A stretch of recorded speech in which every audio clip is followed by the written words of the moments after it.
Assalamualaikum warahmatullahi wabarakatuh. Perkenalkan, nama saya Abdul Hamid Arhab dari kelas 3B BKPI UIN Susrahil.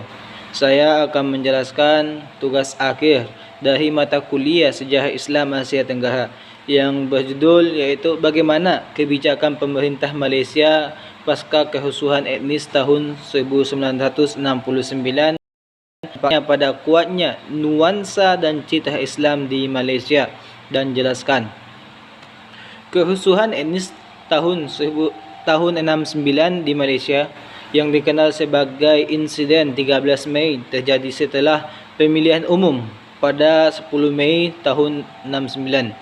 Kerusuhan ini melibatkan konflik antara komunitas Melayu dan Tionghoa di Malaysia. Beberapa kebijakan utama dan dampaknya pada nuansa dan citra Islam di Malaysia. Yang pertama iaitu kebijakan baru ekonomi atau NFA. Pemerintah Malaysia memperkenalkan kebijakan baru ekonomi pada tahun 71 sebagai langkah untuk mengatasi ketidaksetaraan ekonomi antara komunitas etnis Melayu dan Tionghoa. Yang kedua, Islam sebagai unifying force atau pemerintah Malaysia memilih untuk memperkuat identitas Islam sebagai satu elemen unifying force yang dapat menyatukan berbagai etnis di negara tersebut. Yang ketiga, pendidikan Islam adalah kebijakan pendidikan yang diarahkan untuk memperkuat pemahaman dan pengalaman Islam di kalangan masyarakat. Yang keempat atau yang terakhir iaitu bahasa Malaysia sebagai bahasa nasional adalah pemerintah memperkuat status bahasa Malaysia sebagai bahasa nasional untuk meningkatkan identitas nasional Malaysia. Dan soal yang selanjutnya iaitu tentang organisasi keagamaan apa saja yang terlibat dalam memperkuat kesadaran dan pengamalan Islam di Malaysia seiring dengan kebangkitan Islam di Malaysia. Jawapannya iaitu beberapa organisasi keagamaan yang terlibat dalam memperkuat kesadaran dan pengalaman Islam di Malaysia seiring dengan kebangkitan Islam di negara tersebut, iaitu yang pertama, Jabatan Kemajuan Islam Malaysia yang disingkat dengan JAKIM. Yang kedua, Majlis Agama Islam dan Adat Istiadat Melayu Perak yang disingkat dengan MAI-AMP.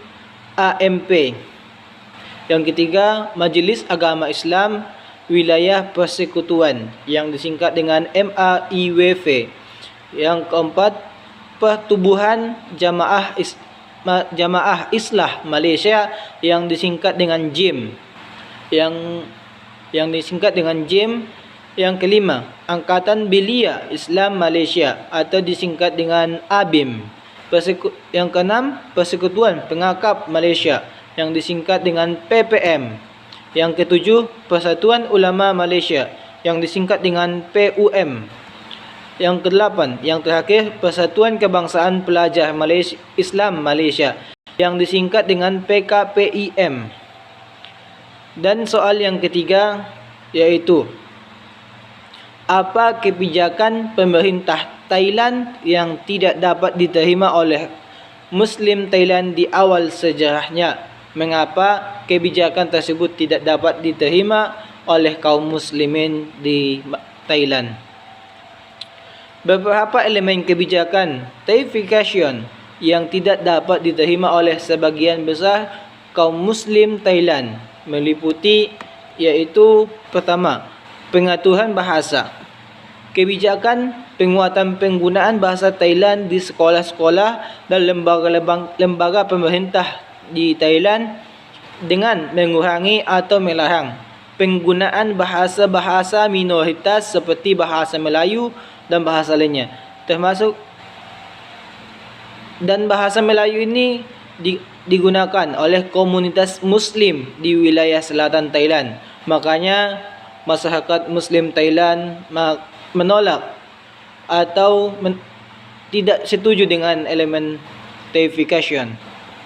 Yang kedua iaitu pemberlakuan budaya Thailand. upaya untuk mempromosikan unsur-unsur budaya Thailand secara lebih agresif termasuk dalam sistem pendidikan. Hal ini dianggap sebagai ancaman terhadap identitas dan warisan budaya unik komunitas Muslim di wilayah selatan Thailand. Yang ketiga atau yang terakhir, kebijakan agama adalah pusat perhatian pada agama Buddha sebagai agama resmi negara Thailand dan upaya untuk mengurangi pengaruh Islam di wilayah selatan. Misalnya, pembatasan terhadap pembangunan masjid dan pemberlakuan peraturan yang menghambat kebebasan beragama di kalangan Muslim. Selanjutnya, soal yang terakhir atau soal yang keempat. Apa kebijakan Amerika dan pemerintah Filipina sendiri yang menyumbang bagi migrasi besar-besaran Kristen di Filipina Utara ke wilayah Muslim Filipina Selatan? Jawaban yang pertama, jawaban saya yaitu ada beberapa faktor yang dapat diidentifikasi sebagai kontributor terhadap migrasi tersebut. Antara lain yaitu yang pertama, politik kolonial Amerika adalah selama periode pemerintahan kolonial Amerika di Filipina pada awal abad ke-20, terutama setelah Perang Dunia Kedua. Ada upaya untuk mengamankan dan mengkonsolidasikan kekuatan pemerintah di Filipina. Pemerintah Amerika Serikat memainkan peran dalam pembentukan struktur politik dan administratif Filipina yang dapat mempengaruhi distribusi penduduk di Filipina. Yang kedua, pemukiman pemerintah dan proyek pembangunan adalah pemerintah di Filipina sendiri bersama dengan dukungan finansial dan infrastruktur dari pemerintah Amerika Serikat meluncurkan sejumlah proyek pembangunan di Filipina Utara. Ini termasuk pembangunan pemukiman baru dan proyek ekonomi yang dapat menarik penduduk untuk bermigrasi. Yang ketiga, perubahan struktur ekonomi adalah transformasi ekonomi seperti pertumbuhan industri dan pembangunan di Filipina Utara dapat menjadi faktor yang mendorong migrasi penduduk untuk mencari peluang ekonomi yang lebih baik. Yang keempat, konflik dan ketegangan etnoreligius adalah konflik etnoreligius antara kelompok Kristen dan Muslim di Filipina, terutama di wilayah Mindanao di Filipina Selatan, dapat menjadi pemicu migrasi.